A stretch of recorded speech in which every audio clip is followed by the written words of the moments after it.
This last one is kind of just a mess around, really.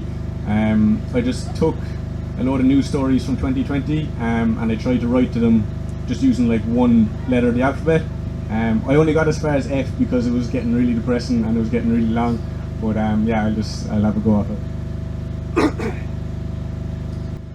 As Antarctic avalanches appear to accelerate, the architects of Armageddon aren't able to equate any actions to an apocalypse they actively arrange. As Amazonian activists allegedly evaporate, our attention is abducted by ads adding addictions to adolescents attempting to accept awkward afflictions, and already astronomical Apple assets accrue. So we all act like we're appalled, but we actually approve. The boys in blue betrayed our badge back in the home of the brave. Bigots blame those bearing banners and believe they should behave. Bolsonaro's in Brazil being oblivious to the blaze. The basin burns, but it's blatant that the barons are to blame. Rubber bullets and batons brandished brutally back in Minsk. Balaclava branches batter Belarusians to the brink. In Botswana, the Basawa were booted on their ears, but brides to be begin to boycott the blood, sweat and De Beers.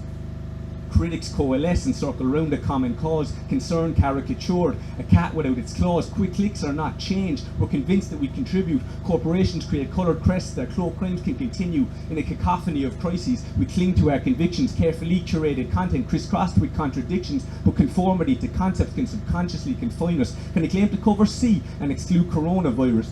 Domestic data centres drive up fuel demand dramatically. The devil's in the detail. Don't delay next day delivery. Distracted by Disney Plus. Disasters don't get discussed. The discourse is dumbed down. Dichotomies and distrust. Depression and despair drain those indirect provision. Dictionary definition of desolate conditions. A deficiency in decency is what's being displayed. Indefinitely detained as decisions are delayed. Economists excuse egregious eventualities. Eradicate the earth and expected externality. Eloquently eschew the elephant in the room. Our existence is eternal, that's evidently assumed. Ever elevating Egypts who exacerbate the ecocide. Echo chambers escalating enmity on either side, but engaging with an enemy. Endeavour to have empathy, as the embers of equality must endure even this entropy. Free trade is far from flawless if you're forced to forfeit freedoms. Fiscal fraudsters fly here freely, but of foreigners be fearful. The far right feed us fake news to fan the flames of fascism. Their fantasies so far-fetched, Facebook had to fact check them. Financiers funnel funds for further fossil fuels. A fatal flaw in this framework as fortune favours the fools. Let's finally face facts, forget forbidden fruit.